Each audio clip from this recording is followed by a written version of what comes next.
Hello, I just wanted to make a quick video about the area I saw here in Fort Davis. Kind of while I was walking around, I noticed that there really wasn't any sort of video on the Pioneer Cemetery here in town, and so I figured, what the heck?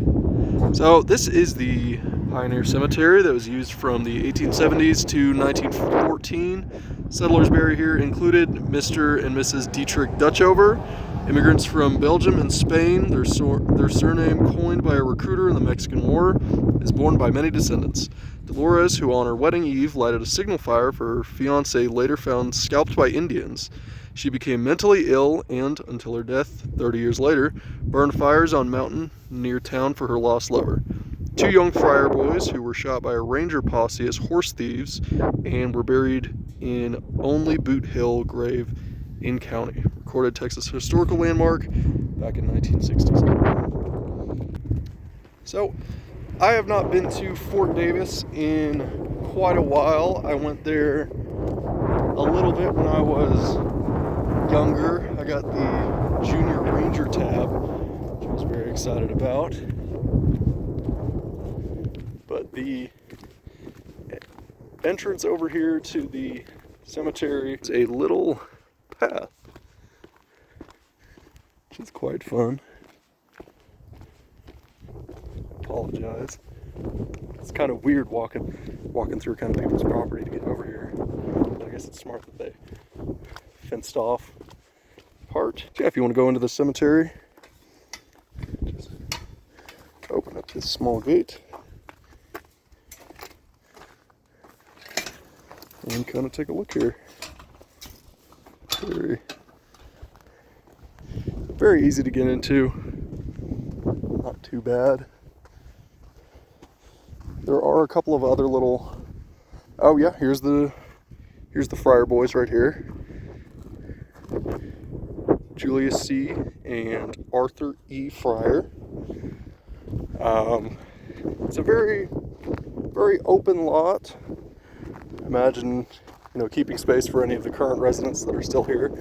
I doubt that it is currently in use, as it is a historical landmark, but quite frankly, they do have quite a bit of property that they could use if they needed to.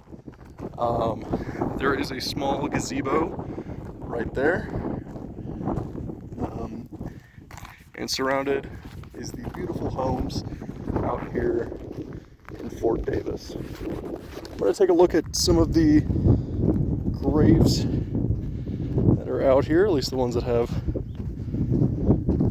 some fences around it. I don't know if they're more modern or they've been put there to protect against, any sort of local vandals. I'm not too sure. Oh yeah, here we go. We definitely have an older property. Josefito Rivas. Born in 1879 and died in 1891. So they definitely have a lot of old ones around here. And I am noticing a couple of these smaller plots that don't have any headstone on them.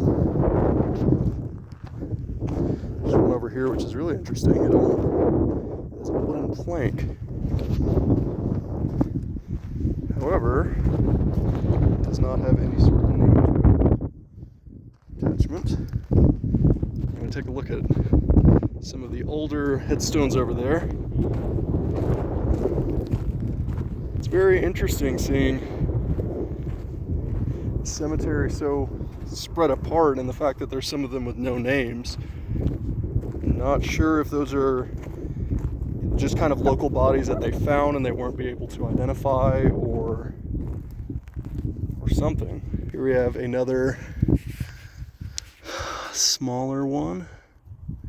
Most of it appears blank. However, there is an 1886 mark right there. Whoa. Luckily, none of these headstones really seem like they need much restoration, which is good. I've seen that YouTuber guy who remakes headstones. I think that would be. let's see. Yeah, died 1897. I don't know if you can see that. Not sure what that name is.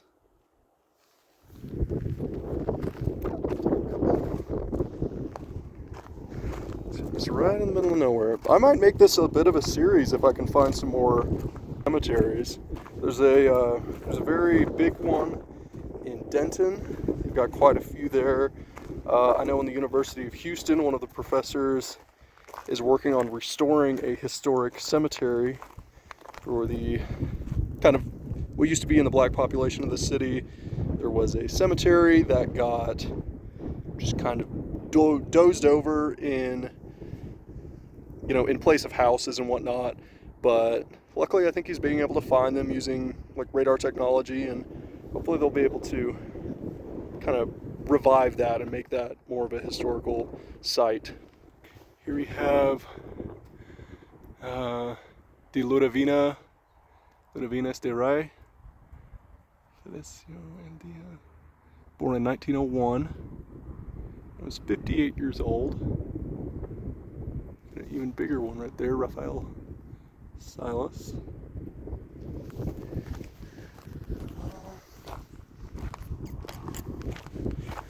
Oh, I almost missed this one right here. This is a little bit unfortunate. H. Dobler, unfortunately, died 1882, was born 1881.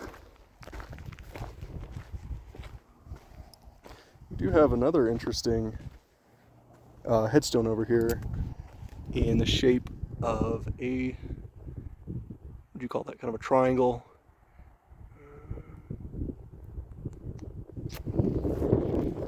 Half of me is trying to look headstones and the other half is trying to look out for snakes.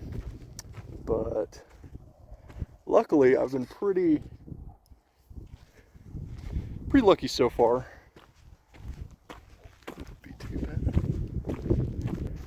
You can see a lot of the birds circling the area. Not today, buddy, not today.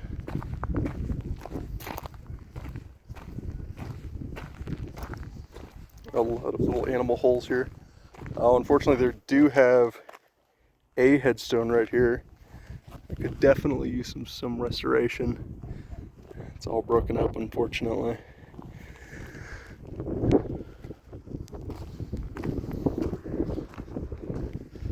There's more of the beautiful West Texas countryside. Let's see what we got here.